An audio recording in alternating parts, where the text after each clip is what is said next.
Hey guys, இந்த மாதிரி டேஸ்டியான பருப்பு போலி எப்படி செய்யுதுன்னு பார்க்கலாமா? அதுக்கு ஃபஸ்ட்டு கடலை பருப்பை தண்ணியில் நல்லா வேக வச்சு எடுத்துக்கலாம். நெக்ஸ்ட்டு தேங்காயும் ஏலக்காவும் எடுத்து வச்சுருக்கேன். அது ஒரு மிக்ஸி ஜாரில் ஆட் பண்ணிவிட்டு கொஞ்சமாக சால்ட் ஆட் பண்ணி நல்லா அரைச்சி எடுத்துக்கலாம்.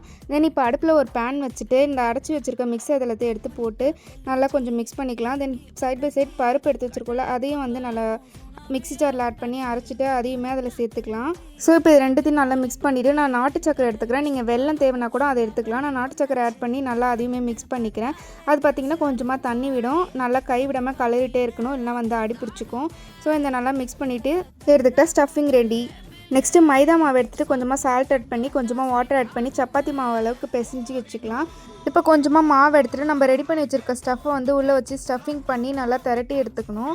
இப்போ அடுப்பில் ஒரு தோசைக்கல் வச்சுட்டு நம்ம ரெடி பண்ணி வச்சுருக்கிறத எடுத்து ஆட் பண்ணிவிட்டு நல்லா கீ ஊற்றி திருப்பி எடுத்தால் போலி ரெடி. கண்டிப்பாக ட்ரை பண்ணி பாருங்கள். வீடியோ பிடிச்சிருந்தா மறக்காம லைக், ஷேர் அண்ட் சப்ஸ்கிரைப் பண்ணிக்கோங்க. By guys.